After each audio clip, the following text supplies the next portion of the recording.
السلام علیکم ورحمۃ اللہ وبرکاتہ۔ تمام دیکھنے والوں کا آج کی اس پوڈ کاسٹ میں استقبال ہے۔ آج کا یہ دن بڑا تاریخی دن ہے۔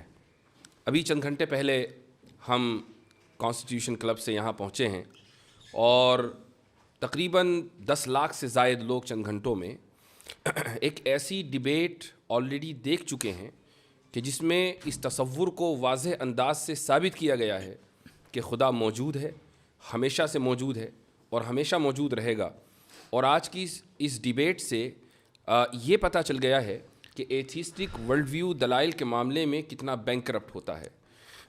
مفتی شمائل احمد عبداللہ ندوی اور اسی طریقے سے مشہور ملحد اور لیریسسٹ جاوید اختر کے درمیان یہ جو ڈیبیٹ ہوئی ہے، اس کا لوگوں کو شدت سے انتظار تھا اور بہت بڑی تعداد میں لوگ ڈس اپوائنٹ اس معنی کر ہوئے ہیں کہ میں خود یہ سمجھ رہا تھا کہ شاید کچھ مضبوط دلائل ایتھیسٹس کی طرف سے آئیں گے اور ملاحدہ شاید کوئی نئی دلیل پیش کر پائیں گے۔ ہم اس میدان میں ایک عرصے سے کام کر رہے ہیں اور میں ہمیشہ یہ دعوے کے ساتھ کہتا آ رہا ہوں کہ الحاد بغیر کسی دلیل کے ایک بے بنیاد عمارت کے اوپر کھڑا ہوا ہے، اور الحمدللہ یہ بات پھر ثابت ہوئی۔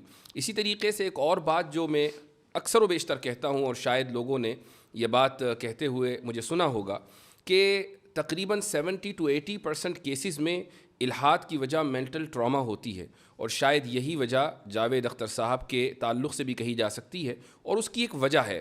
یہ کوئی انہوں نے ڈھکی چھپی بات نہیں کہی ہے، اس لیے اس کو ریویل کرنے میں کوئی حرج محسوس نہیں کرتا ہوں۔ ڈیبیٹ سے پہلے جب ہماری جاوید صاحب سے ملاقات ہوئی تو انہوں نے ہم سے یہ کہا کہ بھائی مجھے آپ اس بات پہ قائل کر دیں کہ 8 سال کی عمر سے لے کر آگے تک جو میں نے مختلف مصیبتیں جھیلی ہیں تو کیا خدا مجھے ریکمپنسیٹ کرے گا یا نہیں کرے گا۔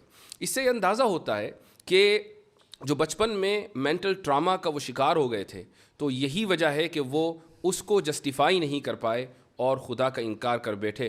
ڈیبیٹ کون جیتا کون ہارا یہ ایک الگ موضوع ہے، لیکن میں سمجھتا ہوں کہ تمام کے تمام لوگ اس بات کے اوپر متفق ہوں گے کہ ایسے تمام لوگ ہماری دعاؤں کے مستحق ہیں۔ میں دعا کرتا ہوں کہ خدا تعالیٰ جاوید صاحب کو ہدایت دے، وہ اس دنیا سے ایمان کا کلمہ پڑھ کر جائیں اور خود دوسروں کے لیے بھی وہ ہدایت کا سبب بنے۔ جہاں تک آج کی ڈیبیٹ کا تعلق ہے تو مفتی شمائل احمد عبداللہ ماشاءاللہ آج کے دن کے ہیرو ہیں، تو سب سے پہلے تو میں آپ کو مبارکباد دیتا ہوں کہ اللہ تعالیٰ نے آپ کو یہ توفیق دی ہے کہ آپ یہ وحدانیت کا اور خدا کے وجود کا مقدمہ دنیا کے سامنے پیش کریں، تو ایک بار پھر مبارکباد، اور اب آپ کچھ اپنے کلمات کا اضافہ کیجیے۔ جزاکم اللہ خیراً، اللہ تعالیٰ آپ کو جزائے خیر عطا فرمائے۔ میں آپ کا بھی شکریہ ادا کرتا ہوں، اور اس کے علاوہ ہمارے جتنے مسلمان ہیں بھائی بہن جنہوں نے ہمارے لیے دعائیں کی ہیں اور بڑا اہتمام کیا تھا اس ڈیبیٹ کے پہلے، تو بس اللہ کے فضل کے بعد آپ حضرات کی محنتوں اور توجہ اور دعاؤں کا ہی نتیجہ ہے کہ جو کچھ میں کہہ سکا۔ یہ بات آپ نے بالکل صحیح کہی کہ ہم نے ایکسپیکٹ نہیں کیا تھا کہ جناب جاوید اختر صاحب وہی باتیں کریں گے جو اکثر کرتے آئیں، بلکہ ہم نے یہ سوچا تھا کہ شاید کوئی اکیڈمک انداز میں ڈسکشن ہوگی، اور میں نے تو یہ ارادہ کیا ہوا تھا کہ کئی سارے آرگیومنٹس میں وہاں پہ پیش کروں گا، صرف آرگیومنٹ آف کنٹینجنسی نہیں، لیکن انہیں کنٹینجنسی ہی سمجھ میں نہیں آ رہی تھی، تو اسے سمجھانے میں ہی جو ہے 2 گھنٹے گزر گئے۔ تو الحمدللہ بہرحال جو ہوا اللہ کا فضل رہا، اور اللہ کا فضل ہے کہ حق بات سامنے واضح آ گئی، اور اللہ سے دعا گو ہوں کہ اللہ انہیں بھی ہدایت دے۔ ماشاءاللہ اس ڈیبیٹ سے کئی ساری ایسی چیزیں ہیں یا نتائج ہیں کہ جن کو بڑا خوش آئند کہا جا سکتا ہے۔ مثلا ایک بات تو یہی کہ بڑے مضبوط انداز سے الحاد کے خلاف یہ مقدمہ قائم ہوا ہے۔ دوسرا جو اس کا بڑا پازیٹیو نتیجہ نکلا ہے وہ یہ کہ شاید ابھی تک لوگ یہ سمجھتے آ رہے تھے کہ یہ جو ٹی وی ڈیبیٹ کے اوپر پیڈ مولانا سو کالڈ مولانا جاتے ہیں جن کا کام سوائے چیخنے چلانے کی کچھ نہیں ہوتا، اور ان کو ٹی آر پی اس لیے چونکہ چینلوں کو ٹی آر پی چاہیے تو کچھ 5,000 کا تھیلا ان کو پکڑا دیا جاتا ہے کہ تم چیخو بندروں کی طرح، تو یہ جو پرسیپشن ہے یہ ختم ہوا ہے، اور اس کو بہت پہلے ختم ہونا تھا، لیکن اس ڈیبیٹ نے تو ماشاءاللہ وہ کام کیا ہے کہ اس کا اندازہ لگانا مشکل ہے۔ جی بالکل صحیح فرمایا آپ نے، بالخصوص ہمارے جو اس وقت ملک کے حالات ہیں، ان حالات میں اس طرح 2 الگ الگ ورلڈ ویو کے لوگوں کا بیٹھ کر رسپیکٹفل انداز میں، اکیڈمک انداز میں ایک دوسرے کے ساتھ گفتگو کرنے کی کوشش کرنا، یہ میں سمجھتا ہوں یہ خود میں ایک مائل سٹون ہے، اور اس کے ذریعے سے انشاءاللہ آگے بھی راستے ہموار ہوں گے کہ ہم اگر ڈیفرنٹ ورلڈ ویو سے تعلق رکھنے والے ہیں تو وائلنس کی ضرورت نہیں ہے, بلکہ ساتھ میں بیٹھ جائیں, چائے پی لیں اور ساتھ میں ایک دوسرے کے ساتھ ڈسکس کر لیں. آپ کو سمجھ میں آئے تو قبول کریں, نہ سمجھ میں آئے تو نہ قبول کریں. یہ بہت اچھی ابتدا ہوئی ہے. ایک جرنلسٹ نے ڈیبیٹ کے بعد مجھ سے آ کر یہ پوچھا کہ یہ جو ڈیبیٹ ہوئی ہے اس کا آپ کیا فائدہ دیکھتے ہیں؟ تو میں نے اس سے یہ کہا کہ کم سے کم انڈیا میں یہ پیغام بڑی مضبوطی کے ساتھ گیا ہے کہ اکیڈمک ماحول میں ان سینسٹیو موضوعات کے اوپر گفتگو ہو سکتی ہے. تو اس نے بڑی شاکنگ بات کہی مجھ سے. اس نے کہا انڈیا کا کیا مطلب, ساری دنیا میں ایسا ہی ہے, ڈیبیٹ ان موضوعات پر ہوتی نہیں ہے. میں نے کہا نہیں, آپ غلط ہیں.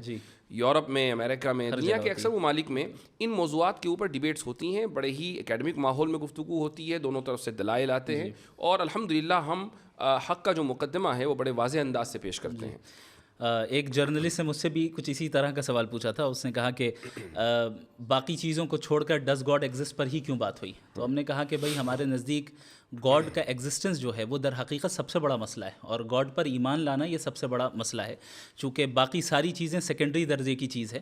ہمارے لیے ہم اس دنیا میں آئے ہیں, ہماری زندگی کا پرپس جو ہے وہ اللہ کو راضی کرنا ہے, اللہ کی اطاعت کرنا ہے.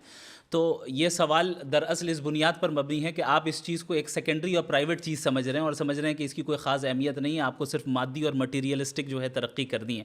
یہی ورلڈ ویو دراصل جو ہے مغربی دنیا نے دیا ہے کہ کس طریقے سے لوگوں کو مٹیریلزم میں مبتلا کر دیا جائے.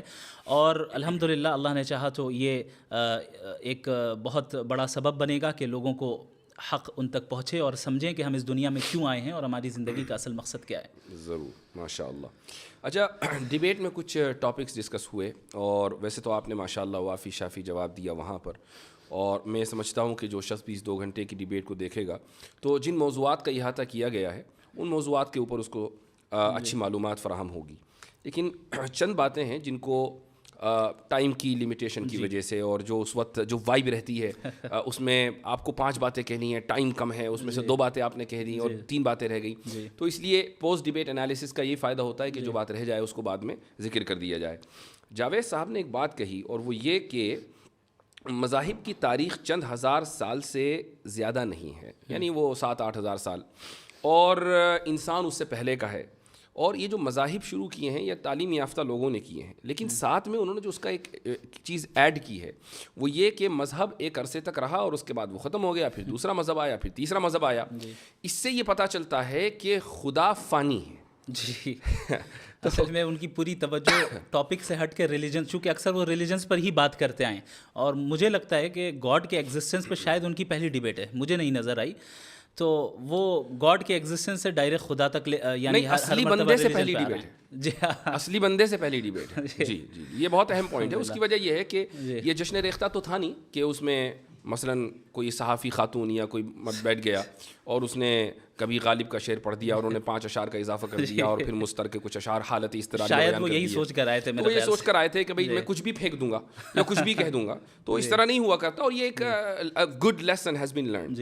جتنا صرف ان کے ذریعے بلکہ جتنے بھی لوگ تھے کہ جو الہاد کی طرف سے پیش ہوئے تھے آڈینس میں, ان کو بھی یہ پتہ چل گیا کہ اہل مذہب کے پاس جو مقدمہ ہے وہ بہت اسٹرانگ ہے. اور یہ صرف انہی کا نہیں بلکہ پورے ایتھیسٹک ورلڈ ویو کا یہ ایک طریقہ رہتا ہے کہ وہ یہ پریٹینڈ کرتے ہیں کہ ایتھیزم ڈیفالٹ پوزیشن ہے. جی ہاں, جبکہ ایسا نہیں ہے. اگر ہم تاریخ میں دیکھیں تو جو بہت سب سے پہلا جو ملتا ہے ایتھیسٹ یا ایتھیسٹک فلاسفی جو ملتی ہے, اگر ہم ہندوستان سے ہی لیں تو تقریباً وہ میرے خیال سے 500 سے 600 بیفور کامن ایرا ہے, اور اس سے پہلے بھی مذاہب کے ہمارے پاس یعنی ٹیسٹیمنیز موجود ہیں, آثار ظاہر ہوئے ہیں, اور پتہ چلا ہے کہ ان سویلائزیشنز کے ہاں اس سے پہلے سے خدا کا تصور موجود تھا. بلکہ ہر مذہب میں اگر خدا کا تصور ہے, صحیح یا غلط اس سے قطع نظر, تو اس کا مطلب تو یہ ہوا کہ جب سے مذاہب ہیں تب سے انسانیت اس بات کے اوپر متفق ہے کہ خدا ہے. خدا کی تشریح میں تو اختلاف ہوا ہے, تو یہ تو یونیورسل ٹروتھ ہوا. صحیح. اور جہاں تک ان کا یہ کہنا ہے کہ مذاہب آئے اور چلے گئے, خدا فانی ہو گیا, تو وہ مذہب غلط تھا اس لیے فنا ہو گیا. اس کا خدا کہاں فانی ہوا, خدا تو باقی ہے. صحیح مذہب آج بھی باقی ہے. ہر مذہب فیت مانگتا ہے. یہ تو ایسے سردرد والی چیز ہے, پتہ نہیں یہ کس کھول میں مبتلا ہیں, اس سے کیوں نہیں باہر آ رہے ہیں. اصل میں رچرڈ ڈاکنز نے یہ ذکر کیا ہے کہ فیتھ اور بلیف میں فرق ہے. فیتھ وہ ہے جو ارریشنل ہو اور اس کے پیچھے ایویڈنس نہ ہو, اور بلیف یہ ہے جو ایویڈنس بیسڈ ہو, ریشنل ہو, اور خود آپ ایکسپیرینس کر سکتے ہو. تو وہ ان کا اپنا ہے بھی نہیں. انہوں نے وہاں سے لیا اور اس پہ ان کو پورا فیتھ ہے. جی ہاں اس پہ وہ غور نہیں کر رہے ہیں کہ صحیح ہے کہ نہیں ہے. جی ہاں. تو وہ ہمیشہ سے ہر ڈیبیٹ میں یہی کہتے ہیں. اسی لیے میں نے ان کو واضح کیا کہ بھائی فیتھ صحیح بھی ہو سکتا ہے, غلط بھی ہو سکتا ہے. آپ جو ڈیفینیشن فیتھ کی بیان کر رہے ہیں وہ بلائنڈ فیتھ ہے, اس کو تو ہم بھی نہیں مانتے ہیں. دو باتیں انہوں نے اور کہی ہیں. جی. ایک بات انہوں نے یہ کہی کہ انسان کی پیدائش رینڈم ہے, اور دوسری بات انہوں نے یہ کہی کہ انصاف انسانی تصور ہے. اس کو کیسے, مجھے یقین ہے کہ آپ نے اس وقت بھی جواب دیا تھا, لیکن پھر بھی اس کو تھوڑا سا الیبریٹ کریں. انسان کی پیدائش رینڈم ہے, یہ تو ظاہر ہے کہ ان کے ورلڈ ویو کے اعتبار سے, ہمارے ورلڈ ویو کے اعتبار سے بالکل واضح ہے کہ ہم اس دنیا میں ایک مقصد کے تحت بھیجے گئے ہیں. اب ان حضرات کی طرف سے سوال یہ ہوتا ہے کہ بھائی اگر ہم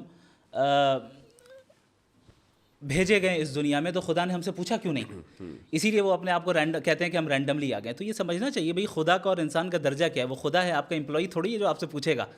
تو ہم اس دنیا میں آئے, یہ آپ کو لگ رہا ہے کہ رینڈم ہے, جبکہ ایسا نہیں ہے, ایک مقصد کے تحت آئے. دوسری بات یہ کہ جو رینڈمنس ہے نا, تو اس کا جو پوائنٹ آف ریفرنس ہے وہ ہم ہیں, خدا نہیں ہے. صحیح. یعنی ہمارے لیے ایک انسان کی پیدائش رینڈم ہے, کسی کو پہلے سے پتہ نہیں ہوتا کہ 10 سال کے بعد کون اس دنیا میں آئے گا.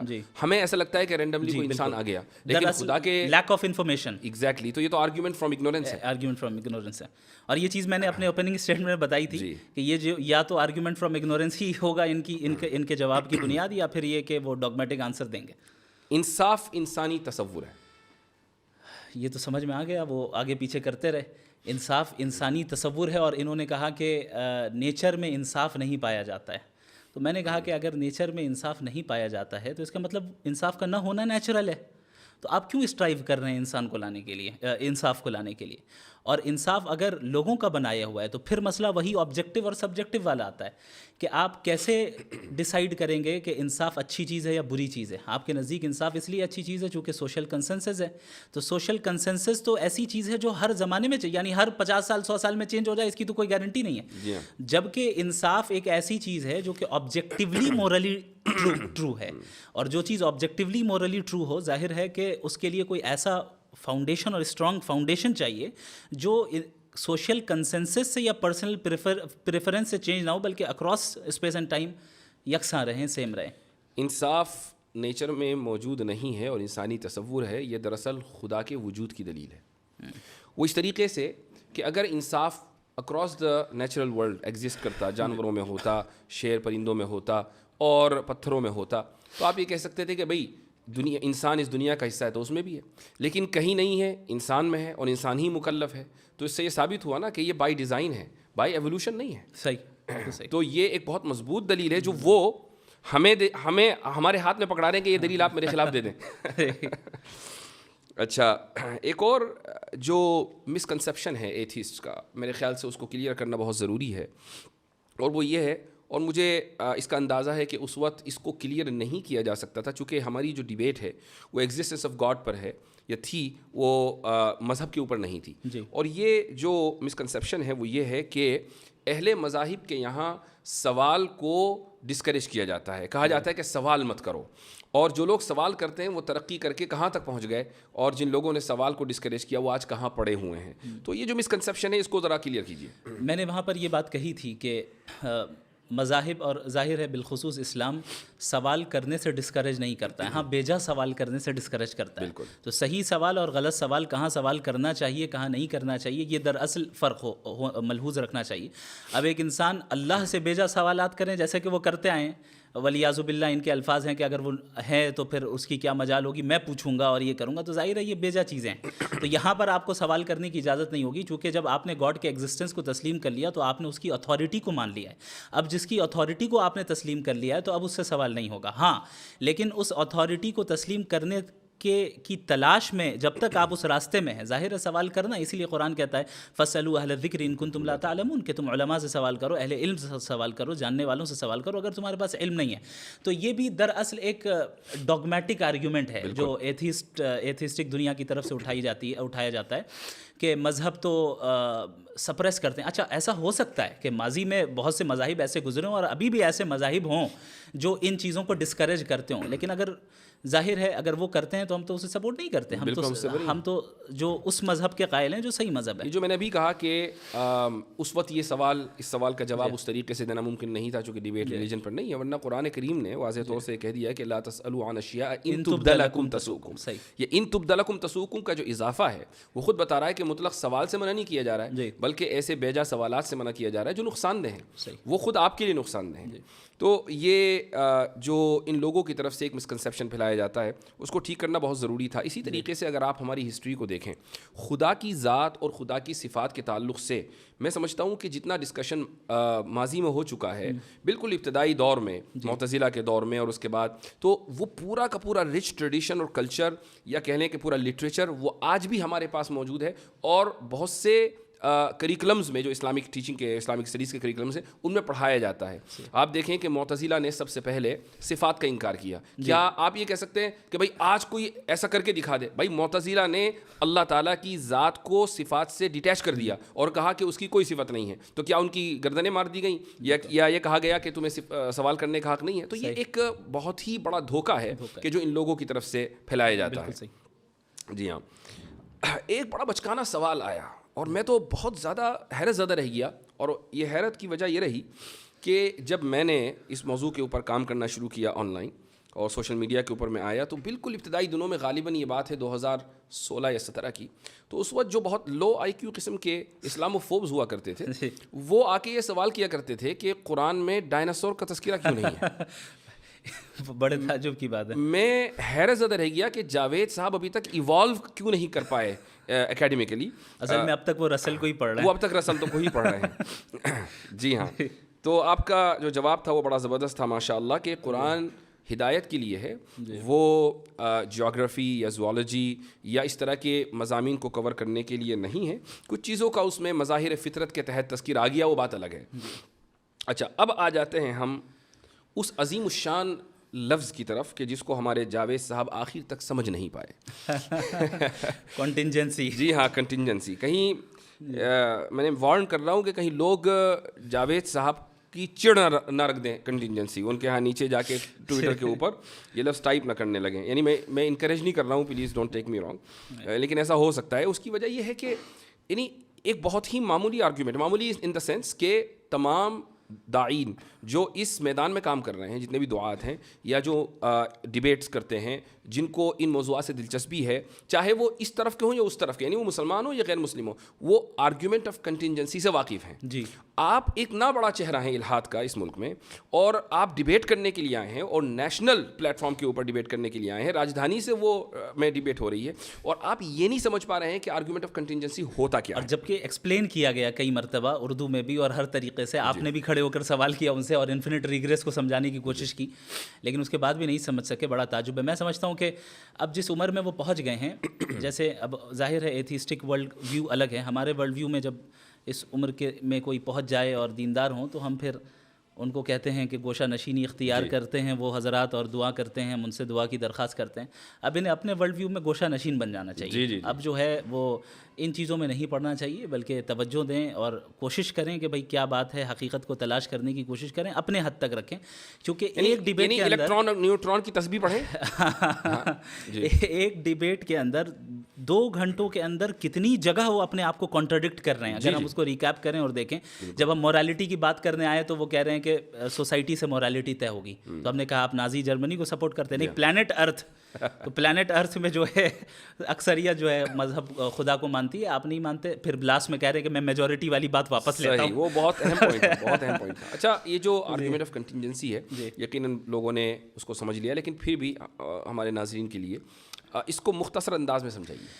دیکھیں, اس کائنات کی ہر چیز کنٹینجنٹ ہے. اس کا مطلب یہ ہوتا ہے کہ یہ ایگزسٹ کر بھی سکتی تھی اور نہیں بھی کر سکتی تھی, یعنی اس کا ایگزسٹ کرنا کوئی نیسیسری چیز نہیں تھی. اور اگر ایگزسٹ کرتی تو ڈفرینٹ لاز کے ذریعے بھی کر سکتی تھی. یعنی ابھی جو لاز آف نیچر چل رہے ہیں, ہو سکتا ہے کوئی اور لا آف نیچر ہو. علم کلام کے طلباء کے لیے اضافہ کر دوں, اسی کو ممکن الوجود کہا جاتا ہے. ممکن الوجود عدم سواء. تو جو ممکن الوجود ہوگا, جو کنٹینجنٹ ہوگا, وہ ظاہر ہے کسی اور کے اوپر ڈپینڈڈ ہوگا اپنے ایگزسٹنس میں. تو اب وہ کس کے اوپر ڈپینڈنٹ ہے؟ ہم یہ دیکھیں گے کہ بھائی کیا وہ چیز بھی کنٹینجنٹ ہے، ممکن اچھا، اور یہاں پر بھی اس کا اضافہ ضروری ہے. لوگ کہیں بھائی کیوں ہوگا؟ اس کی وجہ یہ ہے کہ جب ایک چیز کا وجود اور عدم دونوں برابر ہیں، یہ ترازو کے دو پلڑے ہیں، تو کسی ایک پلڑے کو بھاری ہونے کے لیے اس میں وزن ڈالنا ضروری ہے. یہ وزن ہے ارادے کا. تو کسی نہ کسی نے تو ارادہ کیا ہوگا نا، کہ جس نے عدم پر وجود کو ترجیح دی ہوگی، اس لیے کنٹینجنسی ہے. جی آگے بولیے. تو یہاں سے عقلی طور پہ لاجیکلی ہم اس نیسیسری بینگ تک پہنچتے ہیں جو واجب الوجود ہے، یعنی جس کا ایگزسٹ نہ کرنا ناممکن ہے. چونکہ اگر وہ ایگزسٹ نہ کرے تو ظاہر ہے یہ ساری چیزیں وجود میں نہیں آ سکتی. اور اس واجب الوجود ذات کا انڈیپینڈنٹ ہونا، ایٹرنل ہونا، نالجبل ہونا، سیلف سفیشینٹ ہونا اور ایک ہونا یہ زیادہ یہ بالکل ضروری ہے. تو یہ جب باتیں میں نے کہی تو لاسٹ میں یہ کہہ رہے ہیں کہ ان کے نزدیک تو عقل سے ہم خدا کو جان ہی نہیں سکتے. یعنی یہ کانٹرڈکشن ہے. یعنی پورا آرگیومنٹ اس پہ تھا کہ عقل کے ذریعے ہم خدا کے ایگزسٹنس کو کیسے جانیں، اور آپ وہ نہیں سمجھ پا رہے ہیں، اور اخیر میں کہہ رہے ہیں آپ تو کہہ رہے ہیں کہ عقل سے ہم سمجھ نہیں سکتے. تو میرے خیال سے یہ ان کی عمر کا تقاضا تھا. اور اسی طریقے سے وہ انفینٹ ریگریس اور تسلسل کو بھی نہیں سمجھ پائے. بلکہ حیرت ناک بات یہ کہ جب میں نے ان سے یہ سوال کیا کہ آپ اس کو درست سمجھتے نہیں، تو انہوں نے کہا میں درست سمجھتا ہوں. میرے خیال سے وہ سمجھ ہی نہیں پائے انفینٹ ریگریس کیا ہے، اس لیے انہوں نے کہہ دیا. اور آپ نے بڑی اچھی مثال دی کہ کئی سارے شعراء ایک ساتھ پوئٹس کھڑے ہوں اور مان لے جاوید اختر صاحب سب سے آگے ہوں، اور وہ کہیں کہ میں اس وقت تک پوئٹری نہیں لکھوں گا جب تک پیچھے والا نہ لکھے، اور وہ کہے کہ میں نہیں لکھوں گا جب تک پیچھے والا نہ کہے. تو یہ تسلسل ہو جائے گا. تسلسل باطل ہے. اس طریقے سے چلتا رہا اینڈلیسلی، اور اگر کہیں ہم نہیں رکیں گے تو پوئٹری ایگزسٹنس میں ہی نہیں آئے گی. یعنی پوئٹری اگر ایگزسٹنس میں آئی، اس کا مطلب کوئی ایک ایسا پوئٹ ہے جو اپنے پیچھے والے پہ ڈیپینڈ نہیں کرتا ہے، وہ انڈیپینڈنٹ ہے. بالکل اسی طریقے سے اگر اس یونیورس کے جو کازز ہیں، اگر یہ انفینٹ ریگریس آف کازز ہوتا تو ہم اور آپ یہاں پہ آج موجود ہی نہیں ہوتے، پوڈ کاسٹ ہی نہیں کر رہے ہوتے. ہم یہاں موجود ہے، اس کا مطلب کوئی ایک انڈیپینڈنٹ ذات ہے جو کسی اور کے اوپر ڈیپینڈنٹ نہیں ہے، اس نے اپنے ول سے جو ہے ڈیسیجن لیا ہے. علم کلام کے طلباء کی آسانی کے لیے کہہ دوں کہ اگر علت اولا نہ ہو تو معلول اخیر نہیں ہو سکتا. ماشاءاللہ. تو اچھا یہ بتائیں کہ اس میں علم کلام کا کتنا رول رہا آپ کی ڈیبیٹ میں، آپ کے لیے؟ پورا علم کلامی تھا اور کیا تھا. ایک ہے آپ اس کو پریزنٹ کر رہے ہیں ماشاءاللہ، اور ایک یہ کہ علم کلام کے جو مباحث ہیں جیسے تسلسل ہے، دلیل توقف ہے، یہ تو ماشاءاللہ چونکہ آپ نے اس سے استفادہ کیا ہے تو یہ بڑی خوش آئند بات رہی. اور اس کی وجہ یہ ہے کہ علم کلام کو فرسودہ علم سمجھا جانے لگا تھا. میں سمجھتا ہوں کہ علم فرسودہ نہیں، البتہ اصطلاحات ضرور فرسودہ ہو گئی ہیں. ان کو تھوڑا سا ریفائن کرنا چاہیے اور جدید علم کلام کی طرف لانا چاہیے. یہی بات ہے کہ جب ہم علم کلام کی تجدید کی بات کرتے ہیں نا، تو تجدید لسان یعنی زبان کی تجدید کو چھوڑ کر ہم کانٹینٹ کی تجدید پر چلے جاتے ہیں. ہاں یہ ایک پرابلم ہے. تو لوگ یہی نہیں سمجھتے کہ علم کلام کی تجدید کا کیا مطلب ہے. یعنی میں اس بات سے متفق ہوں کہ آج کی آپ کی جو ڈیبیٹ کامیاب رہی ہے وہ اس لیے کہ جو ٹرمینالوجیز دقیق مباحث علم کلام کے اندر پائے جاتے ہیں عربی میں، آپ نے ان کو انگلش کے قالب میں ڈھال کر لوگوں کے سامنے پیش کیا اور لوگوں کو سمجھ میں آ گیا. اگر آپ تسلسل اور دور اور دلیل توقف اور یہ سب کہہ رہے ہوتے اور معلول اخیر اور علت اولا، تو یا تو میں سمجھ رہا ہوتا یا آپ سمجھ رہے ہوتے. صحیح بات ہے. اور اللہ تعالیٰ آپ کو جزائے خیر عطا فرمائے. اس میں آپ کا بہت بڑا رول ہے، ہم نے آپ سے ہی سیکھا ہے. بارک اللہ فیکم. اچھا ایک سوال جو بہت اہم ہے وہ ہے اللہ تعالیٰ کی انٹرفیرنس اور دعا. اس کے تعلق سے آپ کیا کہیں گے؟ یعنی یہ سوال ذہن میں آتا ہے کہ اگر خدا نے ہر چیز کو سیٹ کر دیا اور اب وہ سائڈ میں ہو گیا، جیسے چیزیں چلنی چاہیے ویسی چل رہی ہیں ایک میکینسٹک انداز میں، تو پھر دعا مانگنے کی ضرورت ہی نہیں ہے. اور اگر ایسا نہیں ہے تو دعا مانگنے کی ضرورت ہے. ایسا تو نہیں ہے کہ میکینٹک اسٹائل میں جو ہے یہ دنیا چل رہی ہے، بلکہ اللہ رب العالمین ہر لمحے اس نظام کو چلا رہا ہے اور اس کی تدبیر کر رہا ہے. انسانی زندگی میں بنیادی طور پہ دو قسم کے احوال آتے ہیں. ایک وہ ہیں جن پہ اس کا کنٹرول نہیں ہوتا ہے، اور دوسرا وہ ہے جس پہ اس کا کنٹرول ہوتا ہے. مثال کے طور پہ ہم فری ول کا استعمال کر کے ہم اعمال کرتے ہیں، اعمال کو انجام دیتے ہیں، اب چاہے اچھا عمل کریں یا برا عمل کریں. بہت سے حالات ایسے ہوتے ہیں جہاں پہ ہمارا کنٹرول نہیں ہے. مثلا کوئی حادثہ ہو گیا یا کوئی ایسی چیز آ گئی جسے ہم تبدیل نہیں کر سکتے ہیں، تو وہ براہ راست اللہ کے حکم سے ہوتا ہے. تو دعا کی اہمیت اس لیے بھی باقی رہتی ہے چونکہ وہ حالات بھی ایک طرف ہیں جہاں پہ آپ کا کوئی کنٹرول نہیں ہے اور اللہ کا مکمل کنٹرول ہے. دوسری چیز، جب ہم کوئی عمل اپنے فری ول سے بھی کیوں نہ کر رہے ہوں، اللہ کی توفیق ضروری ہوتی ہے. اس لیے اللہ سے دعا مانگنے کا حکم خود اللہ نے دیا. اور اگرچہ ایسا ممکن ہے کہ اس دنیا میں ہو سکتا ہے کہ ہم جو مانگ رہے ہیں اللہ سے وہ ہمیں اس دنیا میں نہ ملے، لیکن اس کا جو ریوارڈ ملنا ہے وہ اللہ کے یہاں متعین ہے. اسی لیے اللہ کے نبی صلی اللہ علیہ وسلم نے دعا کو عبادت قرار دیا. تو ظاہر ہے یہ مستقل ایک عبادت ہے. یعنی بالفاظ دیگر یہ کہا جا سکتا ہے کہ ہم دعا مانگتے ہیں تو اس بات کی کوئی اس بات کی کوئی یعنی گارنٹی نہیں ہے کہ وہ دعا اسی انداز سے قبول ہوگی جس انداز سے ہم چاہ رہے ہیں. جی یعنی ہو سکتا ہے کہ وہ اجر کی صورت میں قبول ہو جائے, ہو سکتا ہے کہ وہ تاخیر کی صورت میں قبول ہو جائے. ایک بات. دوسری بات یہ بھی ہے کہ ہمیں کیا معلوم کہ دعا کس انداز سے قبول ہوگی. یعنی ہمارا کام تو دعا مانگنا ہے, وہ آل وائز ہے, ہم آل وائز نہیں ہیں. ٹھیک. تیسری بات یہ ہے کہ ایک بات شرح عقائد میں لکھی ہوئی ہے, میں تمام لوگوں کے ساتھ اس کو شیئر کرنا چاہوں گا. یہ مبحث وہاں آیا ہے اور اس میں تفتازانی یہ فرماتے ہیں کہ وہ ایک حدیث ہے جس کے تحت یہ کلام ہے کہ لا يرد القدر الا الدعاء, کہ تقدیر کو صرف دعا بدلتی ہے. اب یہاں سوال یہ ہوتا ہے کہ کیا دعا سے واقعی تقدیر بدل جاتی ہے؟ تو اس کا جواب انہوں نے یہ دیا ہے کہ مثلا ایک انسان ہے اور اس نے دعا, اللہ تعالیٰ کے علم میں یہ بات ہے کہ یہ دعا مانگے گا اور دعا مانگ کر فلاں کام ہوگا. یہ دعا بھی چونکہ عبادت ہے, تو اگر یہ دعا مانگے گا نیکی کی تو اس کی عمر 60 سال ہوگی, اور دعا نہیں مانگے گا تو اس کی عمر 40 سال ہوگی. لیکن چونکہ اللہ کے علم میں ہے کہ دعا مانگے گا تو ہر حال میں دعا مانگتا ہے, تو دعا نہ مانگنے کے لیے جو ایلیجیبل عمر ہے دعا نہ مانگنے کی صورت میں وہ 40 سال ہے, اور مانگنے کی صورت میں جو ایلیجیبل عمر ہے وہ 60 سال ہے. اور یہ دونوں چیزیں اللہ تعالیٰ کے علم میں ہیں. تو وہ یہ ساری چیزیں, یعنی اس سے جو میں نے اضافہ کیا ہے بتانے کا مقصد یہ ہے کہ یہ جو مباحث آج کانسٹیٹیوشن کلب میں ڈسکس ہو رہے تھے, یہ تو تفتازانی نے 1000 سال پہلے لکھ دیے نا.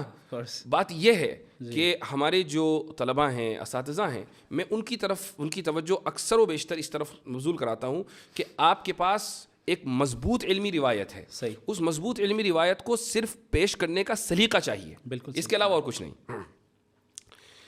ایک اور لاسٹ پوائنٹ میں ذکر کروں گا اور اس کے بعد انشاءاللہ اپنی گفتگو کا اختتام کرتے ہیں.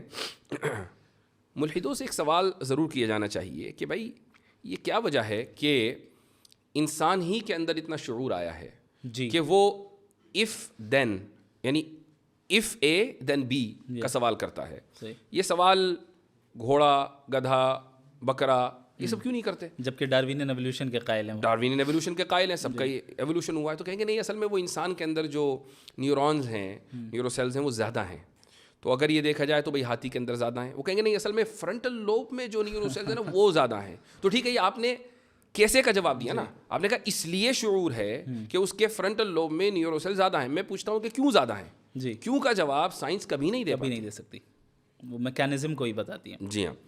تو چلیں مفتی صاحب, بہت اچھا لگا. ایک چیز اور ہے جس کا ذکر میں کروں گا جو نظر آیا کہ, اور صرف انہی کے ساتھ نہیں, اور بھی جو دیگر ایتھیسٹ ہیں, وہ یہ ہے کہ جب ان کے پاس کوئی لاجیکل آرگیومنٹ نہیں ہوتا ہے فوراً ایموشنل آرگیومنٹ پہ آ جاتے ہیں. آپ نے دیکھا کہ کیسے غزہ کے مسئلے کو وہ پوائنٹ ذکر کرنا بہت ضروری تھا. جی ہاں. تو پوری ڈیبیٹ میں ان کے پاس کوئی جواب نہیں رہا. اب وہ ایموشنلی جو ہے لوگوں کو ٹریگر کرنے کی کوشش کرنے لگے کہ بھئی غزہ میں اتنا قتل ہو رہا ہے اور یہ ہو رہا ہے اور وہ ہو رہا ہے. میں نے ان سے یہ سوال کیا کہ بھئی اگر بالفرض مان لیں کہ اس یعنی خدا نہیں ہے, تو آپ بتائیے کہ پھر اس کے ظلم کا اور ان کی سفرنگ کا کیا ہوگا, اور آپ کیسے ایول کو ڈیفائن کرتے ہیں؟ اب وہاں جا کے ان کے پاس کوئی ڈھنگ کا جواب نہیں رہا, چونکہ آبجیکٹیولی ایول کا موجود ہونا بھی در حقیقت خدا کے ہونے کی دلیل ہے. باقی ہمارے ورلڈ ویو کے اعتبار سے ہم اس دنیا میں ٹیسٹ کے لیے آئے ہیں, ہمارا امتحان ہو رہا ہے, ہماری آزمائش ہو رہی ہے. کیا صحابہ کرام نے قربانیاں نہیں دیں؟ جس طرح آج غزہ کے مسلمان قربانی دے رہے ہیں, صحابہ نے بھی دی, اور تاریخ اسلامی میں سب نے دی. اور الحمدللہ ابھی بھی جو غزہ میں شہید ہو رہے ہیں وہ دین سے دور نہیں ہو رہے اور دین سے قریب ہوتے چلے جا رہے ہیں. صحیح بات ہے. جی. اچھا, یہ لوگ یہ سمجھ رہے ہیں, بہت سے لوگ یعنی ملحدین میں سے, کہ بھئی آپ نے غزہ کی جو جینوسائیڈ ہے اس کو جسٹیفائی کر دیا. یہ اصل میں ان کا اسے کہتے ہیں اسٹرامین فیلیسی. جی. کہ جہاں where you misrepresent your opponent. جی ہاں, آپ اپنے سامنے والے کو مس ریپریزنٹ کرتے ہیں. بھائی ہم سے زیادہ اور کون امپیتھی رکھے گا غزہ والوں سے؟ آپ تو ایک ملحد ہیں, ایک ہی ایتھیسٹ ہیں, آپ کے پاس تو مورالٹی کی کوئی بنیاد ہی نہیں ہے, آپ تھوڑی رکھیں گے. یعنی ان کا جو پورا آرگیومنٹ ہے غزہ کے تعلق سے وہ اس مفروضے کے اوپر مبنی ہے کہ چونکہ اللہ تعالیٰ قادر مطلق ہے, پوائنٹ اے. پوائنٹ بی, چونکہ آپ دعا مانگ سکتے ہیں. پوائنٹ سی, تو آپ دعا مانگ کے رکوا دیں. یہ کیوں نہیں کروا رہے ہیں؟ یہ تو سمجھ رہے ہیں کہ آٹومیٹک جیسے بٹن کو دباتے ہیں ویسے ریموٹ کی طرح اللہ کام کرے, والیاذ باللہ تعالی. پوائنٹ اے قادر مطلق ہے, اس میں کوئی شک نہیں ہے. پوائنٹ بی ہم دعا مانگتے ہیں, اس میں کوئی شک نہیں ہے. لیکن پوائنٹ سی کہ ہم دعا مانگ کر کام کروا دیں, ان دو شروع کے مقدمات اور تیسرے مقدمے میں کوئی تلازم نہیں ہے. صحیح. اللہ اس وقت کرے گا جب وہ جانتا ہے کہ بہتر ہو, اور جب وہ کرنا چاہے گا ہمارے اعتبار سے نہیں کرے گا. بالکل. ماشاء اللہ. ایک مرتبہ پھر آپ کے توسط سے پوری امت کو مبارکباد. جزاکم اور اللہ یہ خیرا. ایک بہت بڑا دن ہے اور بہت بڑا ایونٹ ہے. الحمدللہ. اور الاسلام یعلو ولا یعلی علیہ وقل جاء الحق وزهق الباطل ان الباطل كان زهوقا. جزاكم الله خير بارك الجزاء. الله فيكم. بل نقذف بالحق على الباطل فيدمغه فيدمغه فإذا هو زاهق ولكم ولكم الويل الويل مما مما تصفون. تصفون. جزاكم الله خيرا.